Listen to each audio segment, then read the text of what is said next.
Abakunzi bacu murakarama. Abantu bashobora kuzakubera babi gusa ntuzahindurwe nabo ngo nawe uzahinduke umuntu mubi. Iryo ni ijambo ryiza, ariko se ninde wakubwiye ko wowe uri umuntu mwiza? Ndashaka kubwira ubwoko bw'abagore cyangwa se abakobwa 10 nugira amahirwe ukaba ubafite mu buzima bwawe utazigera urekura na rimwe. Niba uri umukobwa ukaba uteye gutya, ndakwinginze ishimire ukuntu uteye, kuko umunyamahirwe ni umugabo uzakugira mu buzima cyangwa se undi muntu wari we wese. Nta kindi wogiyeho nitwa Samuel Mugisha, hano wakurikira ibiganiro, inkuru zigezweho kandi n'amasomo y'ubuzima kugira ujye ubona ibiganiro byacu byiza nk'ibi mu buryo bworoshye. Reba munsi iyi video ahagana iburyo ahanditse ijambo subscribe, urahakanda aho ngaho ubundi witurize. Ntabwo uzongera gucikwa na rimwe. Tumaze kuba 13,000. Dore ukuri uramutse ukeneye kumenya abakobwa ba nyabo. By'umwihariko wifuza umuntu nk'umukunzi, umukobwa ufuha cyane kandi akabikora igihe cyinshi, by'umwihariko igihe uri kumureshya cyangwa se kumutereta cyangwa se igihe wamweretse ko umufitiye amarangamutima. Mu gihe ufite uyu muntu ntuzigere unavuga neza abandi bakobwa, kuko birababaza cyane bene aba bantu. Wose uwa mbere. Kabiri, bitwara nkaho ari bakuru mu mutwe no mu buzima ugihura nabo. Bwa mbere mugihura, nyamara nibamara kukumenyera bazakurwaza umutwe kubera ukwisanzura kwabo no kuba abana cyangwa se kwigira abana. Ngo abagabo benshi cyangwa se abasore bagwa mu mutego wo kubatesha agaciro bene aba bantu, nyamara nuko baba bamaze kukwizera ibyo byose bakabyikora nyuma.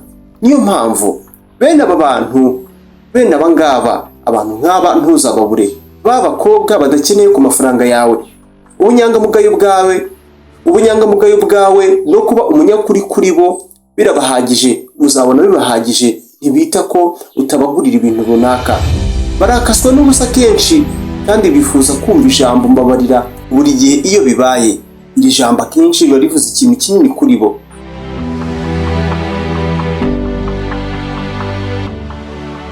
Ubwoko bwa 5.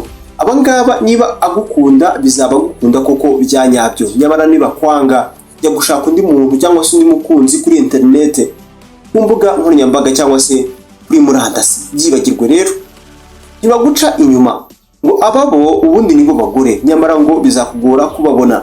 Bikora ibijyanye n'iby'abandi gusa ntuzasanga banywa inzoga, itabi n'ikirahuri kimwe cy'inzoga. Reka bajya mu birori gake cyane, gusa amafoto barifotoza nk'abandi bose, nyamara uyu muntu uzamutindeho. Ubwoko bwa 8. Bakobwa ngo bafite umutima umeze nk'igi. Ngo bene aba bakobwa uzasanga bababara ubusa cyangwa se abagore. Ndagusabye ntuzababaze. Ubwoko bwa 9. Uyu we uzamugira umugore. Bagufasha gutegura ahazaza hawe kubera ko bakwifuriza ibyiza mu buzima, atagucika we uyu nguyu. Ubwoko bwa nyuma, bakunda ko ubahobera, uwasoma ku babikora, kandi bagakunda iyo ubongoreye mu matwi yabo ko ubakunda. Abagabo bagakwiye kumva ukuntu bibabaza cyane iyo ubabaje umugore cyangwa se iyo bababaje abagore cyangwa se umugore.